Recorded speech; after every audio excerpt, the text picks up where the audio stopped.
नमस्कार. मी राहुल गोस्वामी. उद्योगाची पूर्वतयारी या प्रशिक्षण कार्यक्रमाच्या तिसऱ्या सत्रामध्ये आपल्या सर्वांचं स्वागत करतो. पहिल्या 2 सत्रामध्ये आपण उद्योगाची पूर्वतयारी या संपूर्ण प्रशिक्षणाच्या बद्दल माहिती घेतली. त्यानंतर दुसऱ्या सत्रात आपण मार्केटिंग म्हणजे काय याबद्दल आपण माहिती घेतली. तिसऱ्या सत्रात आपण उद्योजक होणे म्हणजे काय तर या विषयावर आपण माहिती घेतली. या सत्रामध्ये आपण उद्योगाची बांधणी आणि मार्केटिंग म्हणजे काय तर यांचा परस्पर संबंध काय आहे तर याविषयीची आपण माहिती घेणार आहोत. उदाहरणादाखल मी पुन्हा गोशाळा आणि कृषी उद्योग तर यांचं उदाहरण मी घेणार आहे. मात्र आपण ही संकल्पना समजून घेऊन तुमच्या उद्योगामध्ये तुमचा जो काही उद्योग आहे तर त्या प्रत्यक्ष उद्योगामध्ये त्याची बांधणी कशी करावी तर याचं तुम्ही एक रेफरन्स तुम्ही या उदाहरणामधून घेऊ शकतात. आता गोशाळेची बांधणी आणि मार्केटिंग याचा एक परस्पर संबंध काय असं तुम्हाला वाटू शकतं. मात्र याचा खूप मोठा संबंध आहे व एक आदर्श जर गोशाळा जर तयार केली तर त्याचं उत्तम अर्थार्जन जे आहे ते करू शकते आणि याचे अनेक उदाहरणं देखील आहेत. तर अशी आदर्श गोशाळा जी आहे ही प्रत्येक शेतकरी किंवा गोपालक हा बांधू शकतो. त्यामुळे तो अल्प उत्पादक का असेना तर तो एक चांगला एक गोशाळा आहे ती उत्तम पद्धतीने बांधू शकतो. मी यापूर्वीच म्हटलं की आपल्याला उद्योजक दृष्टी ठेवून काम करायचं आहे आणि हीच दृष्टी आपल्याला गोशाळा बांधताना सुद्धा होऊ शकते आणि उपलब्ध संसाधनांमधून आपण जर ती गोशाळा बांधली तर त्याचा आपल्याला चांगला बेनिफिट जो आहे हा होऊ शकतो. उदाहरणादाखल एखाद्या शेतकरी मित्राकडे 1 एकर जागा आहे आणि 1 किंवा 2 गायींसाठी त्यांना एक गोठा किंवा गोशाळा बांधायची आहे. तर त्यासाठी लागणारे जे काही लाकडं आहे किंवा विटा आहे हे गावातच भेटतील तुम्हाला. शेण आणि मातीचा योग्य वापर करून हवेशीर एक गोठा बांधू शकतो आणि छतावर टाकण्यासाठी तुम्ही पाला आहे किंवा लाकडं आहे ते योग्य पद्धतीने व्यवस्थित तुम्ही बांधले तर एक चांगला गोठा किंवा एक गोशाळा जी आहे ही तयार होऊ शकते. जमल्यास गोठा बांधण्यापूर्वी इतर ठिकाणचे जे काही गोठे आहेत तर त्यांना तुम्ही भेट देऊ शकता, इतर गोशाळांना तुम्ही भेट देऊ शकतात आणि मग नंतर आपलं जे कार्य आहे हे सुरू करू शकतात. साधारणतः जी गोशाळा आहे ही मोकळे हवेशीर असावी, पुरेशी उंची त्याला असावी हे खूप महत्त्वाचं आहे. म्हणजे एकमेकांना जे आहे ते प्रॉपर वापरण्यासाठी ती जागा जी आहे ही उपलब्ध आहे. गोठ्याच्या जागेचं नियोजन योग्य प्रकारे करणं हे खूप गरजेचं आहे. तर ते नियोजन करण्यासाठी आम्ही आपल्या ॲपमध्ये स्टडी मटेरियल फोल्डरमध्ये गोशाळा या सेक्शनमध्ये तुम्ही गेलात फ्री कंटेंटमध्ये तर तिथे बरेचसे गोशाळांचे जे प्लान्स आहेत ते दिलेले आहेत. तर त्याचाही तुम्ही उपयोग जो आहे हा करू शकता. तर ते प्लान्स तुम्ही डाउनलोड करू शकतात आणि त्या माध्यमातून तुम्हाला एक चांगली गोशाळा जी आहे तुम्ही बांधू शकता. गाई आणि वासरं आहेत तर यांच्यासाठी वेगवेगळी जागा असायला हवी की जेणेकरून एक प्रॉपर जागेचं नियोजन होऊ शकतं. दुधाचा व्यवसाय असल्यास एक वेगळी खोली जी आहे ही त्यासाठी असावी. त्यामुळे चांगलं एक हवेशीर आणि प्रॉपर एक सिस्टमॅटिक याच्यामध्ये दुग्ध उत्पादन जे आहे हे करू शकतात. पंचगव्य उत्पादन निर्मिती करत असाल तर त्यासाठी वेगळी खोली असायला हवी. याच्या खोल्या आहेत त्या दगडविटांची बांधता येणे शक्य नसेल तर मातीची किंवा शेणाच्या याच्यापासून किंवा भारतीय देशिकेच्या शेणापासून तुम्ही विटा तयार करू शकतात आणि त्या विटांच्या माध्यमातून तुम्ही घरगुतीच तुम्ही गोशाळेचं जे आहे बांधणी आहे ही करू शकता आणि हे अतिशय तुम्हाला खर्च जो आहे हा फुकटात असेल. म्हणजे तुम्ही शेतातली माती आणि भारतीय देशी गाईचं शेण तर याच्यापासून वेगवेगळ्या विटा तयार केल्या जातात आणि त्या विटांच्या माध्यमातून तुम्ही चांगलं एक मड हाऊस जे आहे हे तयार करू शकतात आणि अतिशय सुंदर फायदा त्याचा तुम्हाला मिळेल. त्यामुळे तुम्हाला बाहेरून विटा किंवा सिमेंट वगैरे या सगळ्या गोष्टी आणण्याची गरज नाही आणि फक्त काही परिश्रमाच्या जोरावर तुम्ही हे सगळं बांधकाम जे आहे हे करू शकतात आणि हे अतिशय तंत्रशुद्ध आणि अतिशय चांगलं बांधकामाचा दर्जा तुम्हाला या माध्यमातून मिळत राहतो. पाण्याचा निचरा जो आहे तो व्यवस्थित होणं ही काळाची गरज आहे. त्यामुळे ते व्यवस्थित कारण वाहतं पाणी असेल किंवा थांबलेलं पाणी असेल तर त्यामुळे बऱ्याचदा रोगराई वाढते. तर ती रोगराई न होता त्याची काळजी घेतली जाईल. गटार वगैरे असेल तर ते उघडे राहणार नाही याचा बंदोबस्त करावा. गोशाळा नेहमी टापटीप स्वच्छ ठेवावी. गाईचा चारा व्यवस्थित चरई बांधून तुम्ही त्यात टाकावं की जेणेकरून इकडे तिकडे तो पसरणार नाही आणि ओलाही होणार नाही. त्याची काळजी आपण घेऊ शकतो. गाईच्या पिण्याच्या पाण्याचे जे काही भांडे आहेत ते दररोज स्वच्छ करावे की जेणेकरून त्याच्यात कुठं रोगराई होणार नाही आणि गाईंनाही कुठल्या पद्धतीचा त्रास होणार नाही. बरोबर तुम्ही गोमूत्र पकडण्याची जी काही भांडी आहेत तर ती पण व्यवस्थित स्वच्छ तुम्ही करू शकतात आणि चांगलं त्याच्यातनं तुम्हाला बेनिफिट मिळेल. शेण वेळोवेळी काढून घेणं की जेणेकरून एका ठिकाणी साठवावे आणि त्याचा मग एक डास किंवा माशा वगैरे याचा त्रास होणार नाही, गायींनाही त्रास होणार नाही. आणि त्या शेणाचं तुम्ही इतर अनेक उत्पादनं जी आहे ती तयार करण्यासाठी किंवा शेणखत वगैरे आहे, नॅडॅप कंपोस्ट वगैरे आहे, हे तुम्हाला तयार करण्यासाठी त्याचा चांगला फायदा होऊन जाईल. औषधोपचाराची जी काही एक पेटी असणं हे खूप गरजेचं आहे, फर्स्ट एड, की जेणेकरून गायींना काही त्रास वगैरे होत असेल तर त्याचा तुम्ही प्राथमिक उपचार जे आहे ते तुम्ही घरगुती लेवलला तुम्ही करू शकतात, की जेणेकरून डॉक्टर येईपर्यंत तुम्ही एक साधारण प्रथम उपचार जो आहे तो करू शकतात. वातावरण जे आहे हे स्वच्छ किंवा मंगलमय ठेवावं, कारण कसं एक चांगलं वातावरण असेल तर ग्राहकही ज्यावेळी येतात त्यावेळी त्यांनाही मंगलमय वाटतं, खूप चांगलं वाटतं आणि त्यामुळे ग्राहक पुन्हा पुन्हा येत असतात आणि त्यांना एक सर्व्हिस जी आहे ती आपण चांगली देऊ शकतो. जमल्यास गोशाळेमध्ये ओंकार जप वगैरे आहे किंवा गायत्री मंत्र आहे किंवा कृष्णाच्या बासरीचे संगीत वगैरे आहे, तर अशा काही गोष्टी तुम्ही हे केल्या तर एक वातावरण जे आहे हे मंगलमय राहतं. तुळशी वृंदावन जरूर असावे. सकाळ संध्याकाळ अग्निहोत्र जरूर करावा, की जेणेकरून वातावरण जे आहे शांत, शुद्ध, प्रदूषणमुक्त राहू शकतं. येणाऱ्या जाणाऱ्यासाठी बैठकीची व्यवस्था चांगली असावी, नीटनेटकेपणे सारवलेली असावी, की जेणेकरून एक चांगलं लूक जो आहे तो तुमच्या गोशाळेला मिळेल आणि एक चांगली सेवा जी आहे ती तुम्ही ग्राहकांना देऊ शकतात. तुमच्या इतरही उद्योजक जे तुमचं ऑफिसेस वगैरे आहे तर हे चांगल्या पद्धतीचे असणं हे गरजेचं आहे.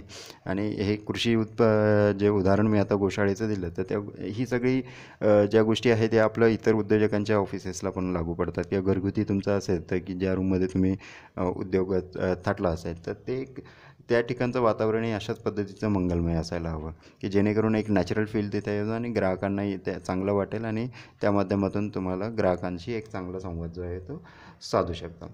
धूप आहे, कपूर वगैरे आहे, तसं सकाळ संध्याकाळ व्यवस्थित चांगलं लावल्याने तर वातावरणातही प्रसन्नता राहते आणि मंगलमय राहतं आणि कामाच्या ठिकाणची जी काही एक संकल्पना आहे किंवा कामाच्या ठिकाणचं जे वातावरण आहे हे नेहमी प्रसन्न असायला हवं. तिथे चिडचिडेपणा किंवा इतर काही असं भांडण तंटे वगैरे असं न करता एक प्रसन्नता त्या ठिकाणी असायला हवी.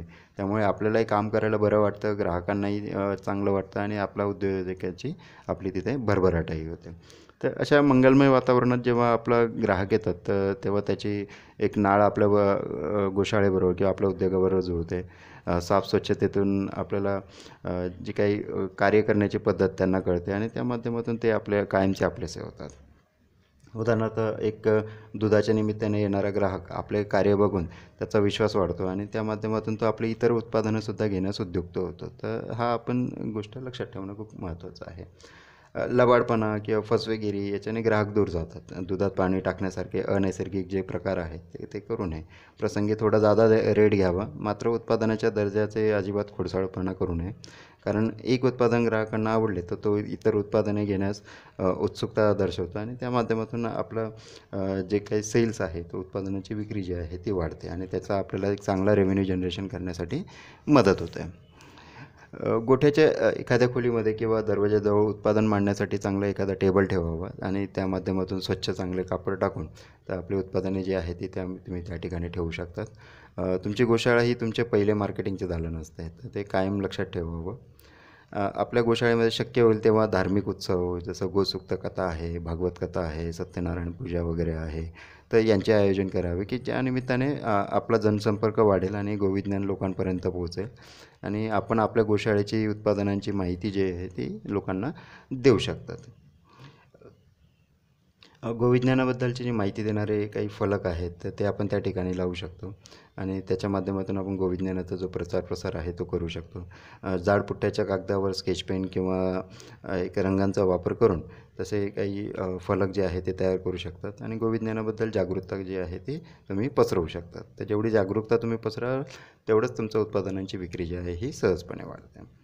आणि वरील असं हे जे काही कार्य आहे करण्यासाठी काही खूप पैसे लागतात असं नाही आहे. कुटुंबातली मंडळीसुद्धा एकत्र येऊन हे सगळं करू शकतात आणि एक मनुष्यबळावरचा जो पण खर्च वाढेल आणि घरातल्यांना पण एक पैसा जो आहे तो घरातच राहील आणि गोशाळेची पण बांधणी जी आहे ती चांगल्या पद्धतीने होऊ शकतं. तुम्हाला मोठ्या प्रमाणावर एक चांगली गोशाळा बांधायची असेल तर तज्ज्ञ मंडळींचा सल्ला नक्कीच घ्या. आणि त्यामुळे अशा प्रकारचं एक टापटीप स्वच्छ गोशाळा असली तर त्याचं नाव जे आहे हे सर्वदूर जातं. म्हणजे तुमचा उद्योगही आहे, तुम्ही व्यवस्थित चांगलं प्रेझेंटेशन केलं तर तुमच्या उद्योगाचं नाव जे आहे हे ग्राहकांच्या माध्यमातून सर्वदूर जातं. त्यामुळे आपल्या परिश्रमाच्या जीवावर आपण अर्थार्जन करू शकतो आणि तेही अगदी विनाभांडवल आपण करता येतं. दूध देणारी गाय नसेल तरी चालेल, गोमाई गोमूत्रावर गोमाता जे आहे त्यांचे आशीर्वाद जे आहे आपल्या पाठीला नक्की ठेवते आणि केवळ गोमाई गोमूत्राच्या सहाय्याने आपण अनेक उत्पादनं तयार करू शकतो. शेतीत उत्तम उपयोग त्याचा होतो. त्यामुळे आपल्याला विनंती आहे की गोमाता दूध देत नसेल तरी तिला आपण बाहेर काढू नका किंवा कसायाच्या दावणीला नका बांधू. तर त्याचं वैज्ञान समजून घेऊन त्या माध्यमातून अनेक उत्पादनं जे आहे हे तुम्ही तयार करू शकता. गोमातेच्या खाण्यापिण्याची व्यवस्था जी आहे ती आपल्या शेतात आपण करू शकतो. काही गुंठ्यामध्ये आपण गवत आहे किंवा आयुर्वेदिक औषधी वगैरे आहे, जसं तुळस, गुळवेल वगैरे सारखी जी काही औषधी आहे ते आपण लावून घेऊ शकतो आणि तिच्या चाऱ्याची व्यवस्था करून घेऊ शकतो. तर अशा औषधाचे रोपे आपल्याला गावात पण मिळतील किंवा शेताच्या जागेवरही आपल्याला त्याचं नियोजन करून आपण बांधावर जे आहे 2 पिकांच्या मध्ये आपण गाईच्या चाऱ्यासाठी या औषधी निर्माण करण्यासाठी या झाडं जे आहे ते आपण लावू शकतो. शेणगोमूत्रापासून बनवलेली खतं आहे किंवा कीड नियंत्रक आहे, हे गोशाळेतच आपण बनवू शकतो. त्यामुळे शून्य खर्च येतो आणि त्याचा आपल्याला फायदा जो आहे हा वाढतो आणि एक कृषीपूरक उद्योगाच्या माध्यमातून आपल्याला खूप चांगलं उत्पादन जे आहे किंवा एक अर्थार्जन जे आहे ते आपल्याला खूप चांगल्या पद्धतीने आपल्याला मिळू शकतं. तर अशी जी काही आदर्श गोशाळा आहे ती आपल्याला नफाच देते. त्यामुळे तुम्ही तुमच्या उद्योगामध्ये मी जसं हे कृषी उत्पादनाचं उदाहरण तुम्हाला सांगितलं, तर सेम पद्धतीने तुम्ही तुमच्या उद्योगामध्ये तुम्ही हा विचार करा की कुठल्या कुठल्या याच्यातनं तुम्हाला एक पॅसिव्ह इन्कम जे आहे हे मिळू शकतं किंवा इतर तुमचं मेन प्रॉडक्ट जे आहे तर त्याला सबस्टिट्यूट इतरही काही प्रॉडक्ट जे आहेत ते तुम्ही डेव्हलप करू शकतात का. आणि तुमचं जे काही ऑफिस आहे किंवा इन्फ्रास्ट्रक्चर तुम्ही डेव्हलप करत आहात तर त्या माध्यमातून तुम्हाला एक चांगलं एन्व्हायरमेंट जे आहे, एक वर्किंग एन्व्हायरमेंट जे आहे हे खूप चांगलं डेव्हलप केलं तर एक प्लीझंट एन्व्हायरमेंट असेल तर त्याचा ग्राहकांवर हा चांगलाच परिणाम होतो आणि मग कस्टमर रिपिटेशन जे आपण म्हणतो किंवा रिसेलिंग आपण जे म्हणतो तर ते अतिशय चांगल्या पद्धतीने होतं. माउथ पब्लिसिटी चांगली होते. माउथ पब्लिसिटीच्या माध्यमातूनही खूप चांगला सेल्स होतो. आपण ही माउथ पब्लिसिटी चांगली केव्हा होते की ज्यावेळी आपण सर्व्हिसेस जे आहेत ते आपण चांगले देऊ किंवा माहिती आहे, इतर काही गोष्टी आहेत ते आपण आपल्या ग्राहकांना आपण चांगल्या पद्धतीने देऊ. तर त्या माध्यमातून आपला उद्योग हा खूप चांगल्या पद्धतीने वाढतो आणि त्याचा आपल्याला निश्चितच चांगला बेनिफिट जो आहे हा होऊ शकतो. तर या सत्राच्या माध्यमातून आपण बघितलं की कशा पद्धतीने आपण आपलं जे काही इन्फ्रास्ट्रक्चर आहे तर ते आपण डेव्हलप करू शकतो आणि चांगल्या इन्फ्रास्ट्रक्चरच्या माध्यमातून म्हणजे चांगल्या उद्योगाच्या बांधणीच्या माध्यमातून आपलं मार्केटिंगही चांगलं होतं आणि त्याच्या माध्यमातून आपल्या उत्पादनांची विक्री किंवा सेवांची विक्री जी तीही चांगल्या पद्धतीने वाढते आणि आपल्याला त्याचा चांगला परिणाम जो आहे हा मिळत असतो. तर या सत्रात एवढंच. पुढील सत्रांमध्ये आपण इतरही तांत्रिक गोष्टींच्या माध्यमांचं आपण माहिती घेऊ. हे सत्र तुम्हाला काही गोष्टी समजल्या नसतील तर पुन्हा ऐका, पुढे रिपीटेडली तुम्ही ते ऐकू शकतात आणि जे जे काही ज्ञान या सत्राच्या माध्यमातून तुम्हाला मिळालं, ज्या ज्या काही टिप्स मी तुम्हाला सांगितल्या तर त्याचा तुम्ही प्रॅक्टिकली तुमच्या उद्योगामध्ये वापर करण्याचा प्रयत्न करा. कारण मी आधीही सांगितलं की नॉलेज जे आहे हे ॲप्लिकेशनवर डिपेंडंट आहे. त्यामुळे मिळालेल्या ज्ञानाचा तुम्ही प्रत्यक्ष वापर करणं हे अतिशय महत्त्वाचं आहे. तर ते तुम्ही नक्कीच कराल असं मला वाटतं आणि पुढील सत्रासाठी तुम्हाला शुभेच्छा. धन्यवाद. जय हिंद.